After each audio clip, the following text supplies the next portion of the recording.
Now, we really didn't want to have to be tonight, but it was.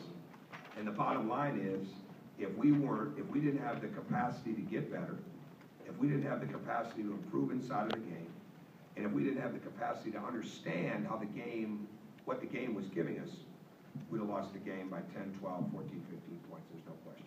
No question about it. But we did. We played against a very good team. We played, and it was two different games. What was there for us was not what we needed to take. And that's why early on in the game, we shot so many jump shots rather than really diving into what the game was giving us. And I think it's one of the biggest reasons that we shot the ball so much better as the game went on, even later into the second half. But it's invaluable to have a game where guys can get this kind of experience in their college life this early, and they deserve a ton of credit because I think we really had to win tonight. I think we won. I don't think, and they played fantastic. And I saw I think Zach was the one that referenced that it was hyperbole was on the menu when I compared Brickman to Aaron Kraft. I think Aaron Kraft is one of the best college basketball players that's ever played. It's not because of how he shoots. It's not because of how he passes. It's not because just that they win. It's because of how they win. Because he dominates the game on both ends of the court. And I think that's the exact same thing that this young man's got the capabilities of doing. That's what we get paid to do. We get paid to decipher that and to figure that out. And he almost got us. He almost got us.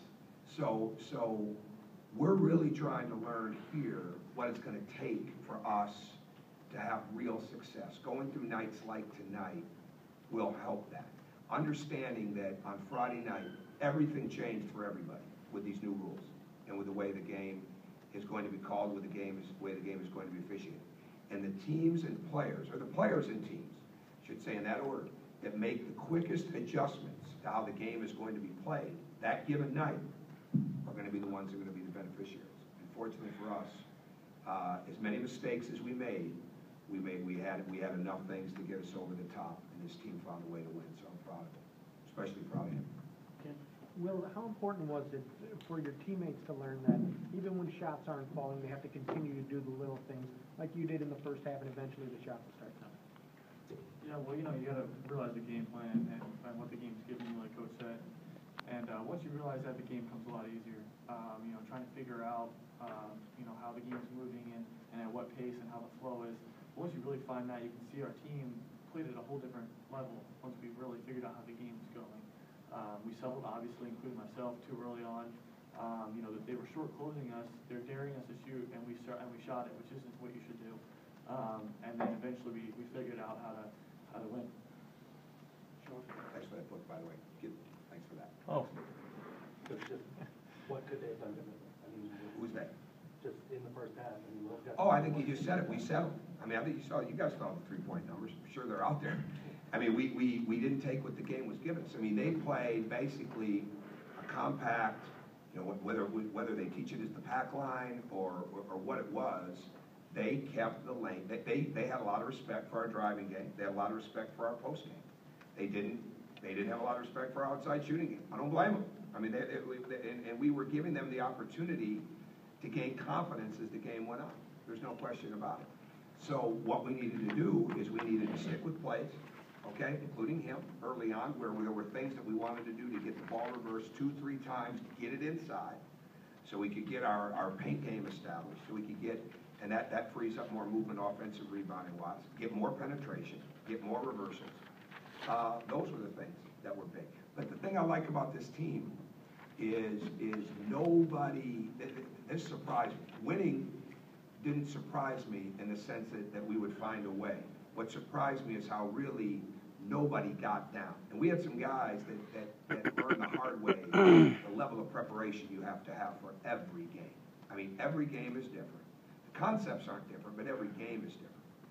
And this is a little bit of where we're behind, where we're trying to get still so many things. And I blame me on this part. Things we're doing defensively, we have not been doing week upon week like we would in a regular situation with an older team. We're still really trying to get the fundamentals and the basics down of our defense. And then when you start switching coverages a little bit against really good teams, a little bit game. So we could have made the game plan a little simpler in the first half, but we didn't. And we have to learn how to do that, because the game, we're going to play games that are back-to-back nights next week. We've got to make those adjustments quickly. I guess you talked about that resiliency. How important was it? I think Troy had 5 points and a rebound there late, and then obviously Devin pulled in a rebound, on the second to last possession with freshman. Down the road, it'll be huge. Down the road, to have that happen in their second game, it'll absolutely be paramount to their future to get that. I mean, and you know what? Even if we'd have lost the game, there was experiences in there that were invaluable for them. Like, the bottom line is they found a way to win the game. They found a way to win the game, and the other team was doing everything they could do to win it too. So, but we're a long ways away from understanding scouting reports. We're a long ways away from understanding the strength of the personnel. We're a long ways away from trusting game plans in the sense of our whole job is just leading assist player in the nation. Last year, coming off a 14-assist game, he wants to pick you apart with his passing. And we overhelped and things like that. That goes in the answer to your question a little bit again. But guys had to play through it. It wasn't like we had a group of senior guys to go down to at the end of the bench and say, hey, go in and take care of this. We had Evan, we had Will, we had a bunch of freshmen and sophomores. Well, just what allowed you to get a rhythm eventually, basically, what started to work in the offense where you get better shots, and what did you try to do differently shooting the ball in the second half? Well, you get stops on defense, and it definitely fuels their offense. And also playing inside out, the shots that I took in the second half were a lot more open than the shots in the first half. They came off penetration, they came off Yogi 2 or 3 times, making a fantastic play in the lane, finding me wide open. Devin, I think, found me once too. So, really it's just guys making plays for others. And in the first half, myself, Yogi, a couple guys, wasn't letting that happen. But in the second half, we made plays for each other, and that's why we won. Sometimes for the people on the outside, whether even in the crowd or even for you and for the coaches especially, it's so much easier to sit there and see it and see, hey, this will really work. A little harder when they haven't done it. And again, I thought the way the ball did move, in answer to that question, the way the ball did move and the way he allowed the game to come to him as the game was going on, and as everybody did. I mean, there were a couple moments, obviously, but knowing that you want to attack the rim, knowing that you want to get the ball inside so you can get to the foul line, but at the same time getting the ball spaced, reversed, and then having the confidence to knock down shots, I thought that was really good. Tom, you had to go 5 minutes or so near the end of the game without Yogi out there with the ball. Was it that long? Was it? Yeah. Didn't seem like it. Jeremy had the ball. What are your options in those? Oh, that's a big one. I mean, we started that. We've always worked on the ball handling and things like that. I mean, Noah taking the ball off the break is not anything we just came up with. I mean, that's something he can do. But we shocked to put him out there in that situation at some point. But Jeremy is really understanding. He's getting better day. This was not a great game for him. I mean, judge the fact that he had 10 free throws the other night. He had 0 free throws tonight. He wasn't nearly as aggressive as he needs to be. And he had the fouls in those situations, but he came in and he played well when we needed him to play well. That's the sign of growth to me. So he can do that. Evan can do that. Stan still doesn't understand that the other team's trying to take the ball from him, and that it doesn't say Indiana on the ball. I mean, it's wide open. They can grab it. So he's got to continue to learn that. He will. But I was proud of the way Jeremy played in that situation. And Evan doesn't score a point tonight, but we don't win the game without Evan Gordon. I mean, that's obvious. I mean, he did so many different things, and he kept playing. And when the shot's not going in, I'm telling you now, that's a hard deal. And our guys kept their confidence going, even when it wasn't going in, and eventually it did. Noah gets his second straight double-double, and the numbers are nice, but how do you think that he's played in these first 2 games, and how did he develop? No, he's not even scratching the surface. He has no idea how hard he can play. And he knows how hard he can play, but he doesn't know how long he can play that hard. And I thought tonight was great growth. I thought he was much better tonight than he even was on Friday with understanding what the game was. I mean, in the first half, we missed a ton of layups.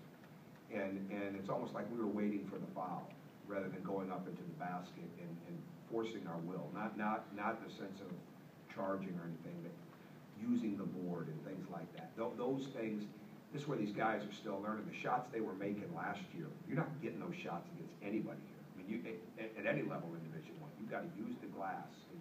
You've got to extend on your jump hook. You've got to get the ball up. I mean, you've got to escape the offense. You've got to escape the blockout so you can offensive rebound. Noah's learning a lot about that. Noah for a long time has been the biggest player on the court. Now he's got to be as athletic and as versatile as any player on the court, and he's learning a lot about that. Anything else? Tom, is ball movement a key for the assist to turnover ratio, especially these last No, two body games? movement is. Pardon? Body movement. Body movement? Yeah, body, you gotta move bodies. I mean, we're a cutting team. I mean, it is as good a cutters in college basketball. And he and Vic were probably tied for it last year, and now it's him. I mean, when our bodies are moving, because we have willing passers, you know, we're still, it's a fine line right now. I mean, we want to play fast, and it wouldn't be a fine line if some of those guys handling the ball were March sophomores or juniors. It wouldn't be a fine line, because then they'd be expected to know better. But sometimes when you're playing as many young guys as we're playing right now, it's part of it.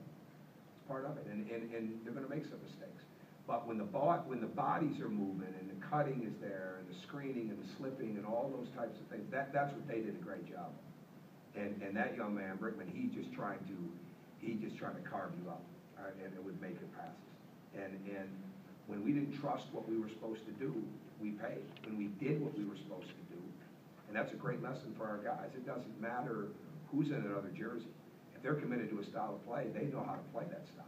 And every time we came off and helped because we thought we were going to get beat on penetration, he kicked it for an open three, or he kicked it out to the side, or he found a slip guy.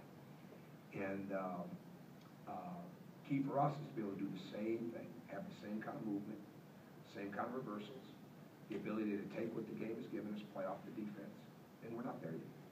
That's when the assist turnover ratio is better. Do you feel like you did that a little better in the second half? Oh, without a doubt. You had 11 of your 13 assists in the second half. Yeah, I really haven't. All I've looked at is the rebounding and deflections, and I did see that we shot 27% in one. But I mean it was way better, and I think it's indicative.